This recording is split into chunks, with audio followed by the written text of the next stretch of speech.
Welcome to another episode of the Bug Bite, hosted by yours truly, Tech Coach Ralph, where we are engineer twin. In today's episode of the Bug Bite, we are going to be reviewing how a cybersecurity researcher catfished, yes, they catfished the leader of this major ransomware gang. We're going to look into that. We're going to find out what the heck happened over there and how this, this ransomware gang leader was catfished. But before we go any further, do me a big favor. Like the video, share the video, subscribe to the channel, hit the notification bell so you know every time that we go live and drop new content.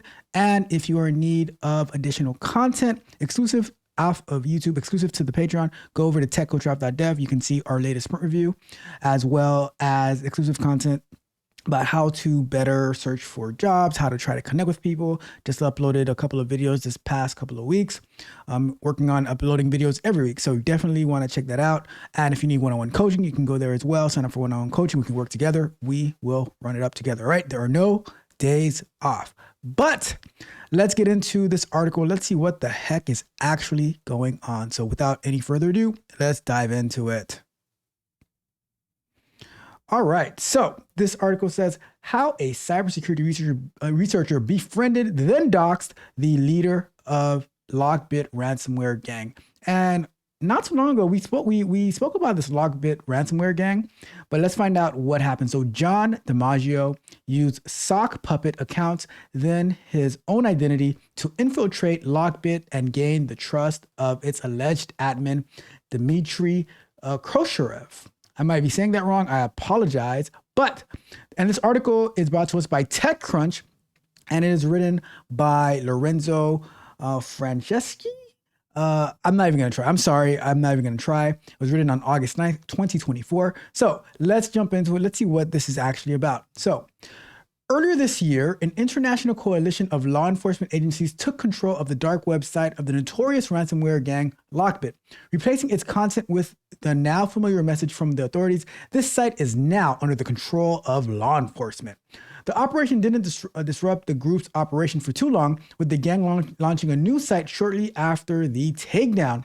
But then on May 6th, the authorities updated Lockbit's old site page and announced that they would be revealing the identity of the Lockbit's administrator, who is LockBitSup, read the box on the site, which also included a 24-hour countdown. Oh my goodness, what's going on over here, right? When cybersecurity researcher John DiMaggio saw the announcement, he immediately wondered, do the cops have the same guy that I have identified? So let's see what this says. All right, leaked data. It says press releases updated May 2nd, 2024. Who is LockBit Sup? This is also May 2nd. The $10 million question. But wait, there's more. And then, all right, so then some facts and figures from the back end, National Crime Agency, Lockbit 3.0. And after compromising Lockbit's platform, law enforcement will be coordinating activity to deal with Lockbit. And this is all at the same time, all right? And then we have, what have we been doing?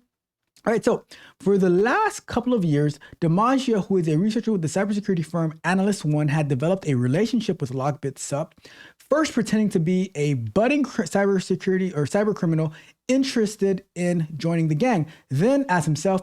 And in the end, DiMaggio was able to figure out LockBitSup's real identity before it was publicly revealed by the authorities. On Friday, in a talk at the hacking conference DEF CON in Las Vegas, DiMaggio told the whole story of his relationship with LockBitSup, detailing how he gained his trust using a made-up persona and then kept the relationship going even after DiMaggio publicly revealed that he had infiltrated the gang and tricked LockBitSup into giving up details of the operation to him. Our relationship had a bunch of up and downs, DiMaggio said during a preview of his presentation, which he gave to TechCrunch ahead of the conference. So this sounds like a bad love affair, to be honest with you. Very weird, okay? So at first, DiMaggio explained that he created a series of sock puppet accounts to approach people who appeared to have a direct relationship with LockBitSup, as well as observe their interactions. The goal during this phase was to create a cyber criminal persona that had some sort of history and connection in the underground, which would make it easier to appear credible when reaching out to directly to Lockbit and its administrator. The important part of this was monitoring those conversations that appeared irrelevant. The ones where they had their guard down, where they were just talking with other hackers. It allowed me to see the things they liked and the things they disliked. It gave me some context into their political views, said DiMaggio. All those things that I needed to build before I could engage, because if I just went into this and I started asking questions related to attacks and their operations, it would be pretty obvious that I was a researcher, right? So sounds like a couple of shows, like Criminal Minds, CSI, all that type of stuff. And so this person is trying to social engineer the hackers, which is pretty interesting, right? DiMaggio said his initial attempt of joining the gang was rejected, but he kept talking to Lockbit Sup, with whom he started to have a direct and friendly relationship. From then on, DiMaggio said his focus on Lockbit Sup, cracking jokes with him, casually posing questions about details of his operation, such as questions on different elements and types of attacks, how to choose among them, and how to negotiate with victims, and how to establish what's the right ransom demand depending on the victim's company. So here's a question, right?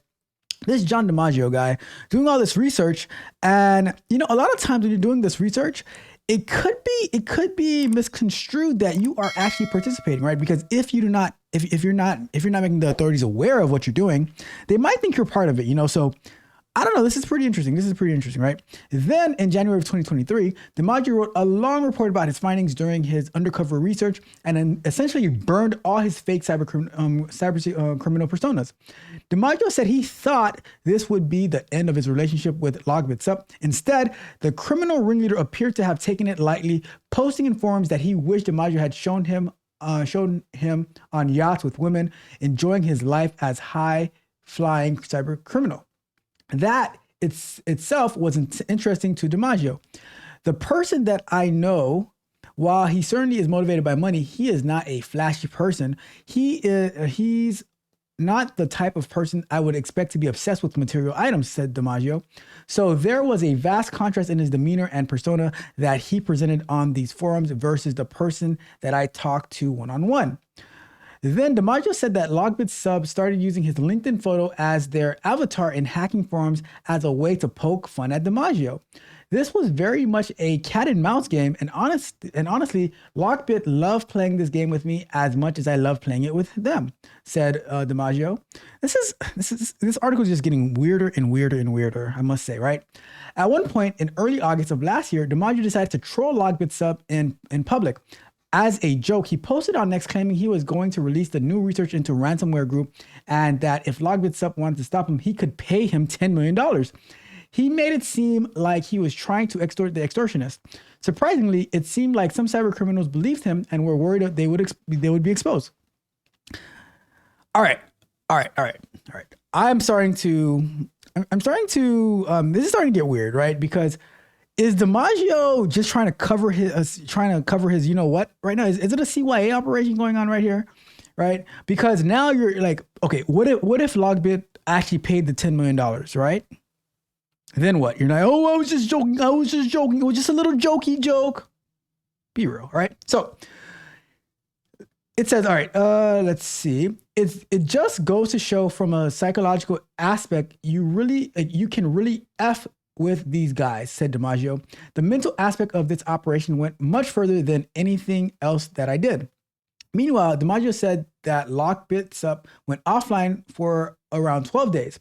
When he came back, he seemed upset, but didn't stop communicating with them. Around the same time, Lockbit claimed responsibility for a cyber attack against a community hospital that treats children in Chicago. The second attack on a hospital after the one that hit Toronto's Sick Kids Hospital, another facility for children. And this comes the danger of trying to, I don't know, this is kind of dangerous, because now you're putting the lives of kids at risk and stuff like that. All over, like, if you know who it is, then reveal them, get them stopped. But, these attacks, DiMaggio said, really pissed me off. And they almost convinced him to send an angry message to Logbit Sup telling them to F off and that he was coming for them. Eventually, DiMaggio said he decided against sending it because you cannot become emotionally invested with your target. And this is John DiMaggio over here. Okay. I don't really trust you yet, John DiMaggio. I don't really trust you, to be honest, right? Then law enforcement took down Lockbit's website and at least temporarily disrupted the gang's operation. DiMaggio said he decided to focus all his efforts on identifying Lockbit's up, putting the word out in the cybercrime underground, and with other researchers that he was going after the gang leader. At this point, Lockbit knew it. The hunt was on, said DiMaggio. And that hunt was facilitated by an anonymous tip that someone sent DiMaggio. The tipster, DiMaggio said, gave him a Yandex email address allegedly owned by Lockbit Sup. With that as a starting point, DiMaggio said he was able to unravel the mystery of Lockbit's identity, leading him to someone named Dmitry Kersharev. I'm sure I'm saying it totally wrong, right? But as tantalizing as that find was, DiMaggio couldn't be completely sure. But then something happened that not even he expected. The authorities updated the seized Lockbit website with the intention of revealing Lockbit Sub's identity. DiMaggio said at this point, he reached out to the FBI with whom he had a relationship as a private industry partner. Okay, you're getting a little bit more trustworthy, or maybe you're a double agent. Maybe you're a double agent, who knows, right? And told them that he had identified Mr. Dmitry as Lockbit's administrator, and he planned to write a report revealing that.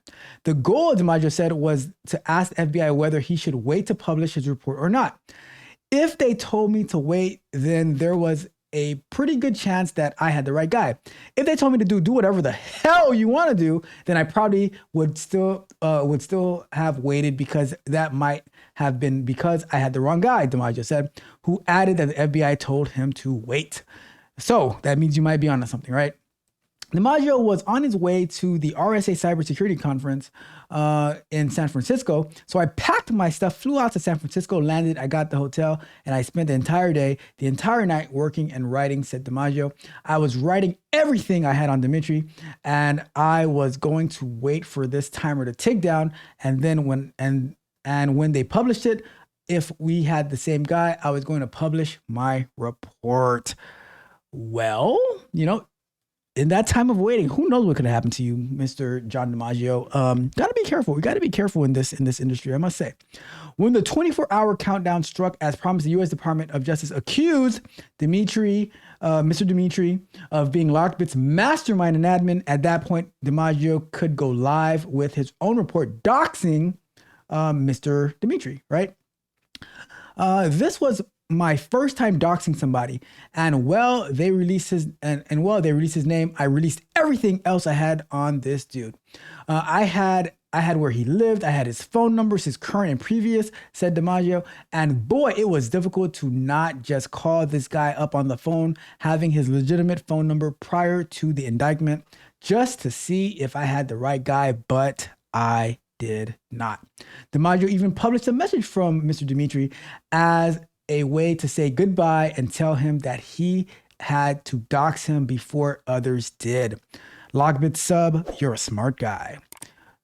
You said it's not about the money anymore and you want to have 1 million victims before you stop, but sometimes you need to know when to walk away. It is that time, my old friend, DiMaggio wrote. You have always been real with me, and I wanted to be real with you. Take your money and go enjoy your life before you end up in a situation where you can't. Much like Reveal, you have pushed things way too far. It's time to move on. I don't hate you. I hate what you do. And I did not enjoy putting you on blast today because we have known one another for a long time now.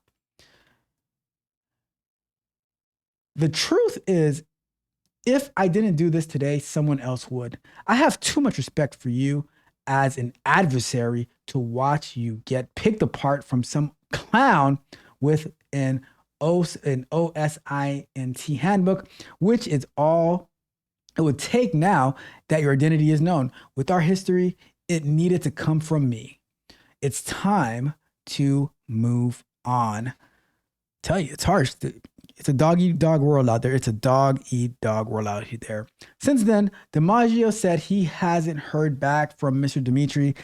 In talking openly about this operation, DiMaggio said he hopes to show how researchers can find out information about cyber criminals by infiltrating their group and not just collecting data from hacks or lurking on forums. But DiMaggio also said that he wants researchers to know that doing what he did could carry consequences. Yes, it can definitely carry consequences. You know the term. You know what happens to people who go undercover and stuff like that. It doesn't normally work out too well for them. I'm just saying. I am just saying. All right. Even though for now he has only rumors that Mr. Dimitri would like to get retribution, though nothing has happened. Nobody gets out of this unscathed, said DiMaggio. When you go F with criminals like this. All right. So that is the story for today. Crazy story, I must say. It's a crazy story, I must say. But whatever ends up happening to Mr. DiMaggio and Mr. Dimitri, I must say that it was quite entertaining to read this story. All right. So let's go back. So that is our story for today of how Mr. John DiMaggio infiltrated the cyber criminal ring and revealed who the identity of Mr. Dimitri was and doxed the hell out of him. He doxed the hell out of him, I must say. You've never seen a doxing like this before. It was great. It was great. All right. First, he catfished Mr. Dimitri, and then he doxed them, let all the cat out of the bag. Not sure why the cat would be in the bag in the first place, but he let the cat out of the bag and now doxed the hell out of him. But hopefully it doesn't go too bad for Mr. John DiMaggio, because criminals like to get retribution. They like to get their lick back. All right. With that being said, we're going to wrap it up. Thank you guys so much for tuning in to another episode of The Bug Bite, hosted by your truly Techco Drop, where we're engineered to win.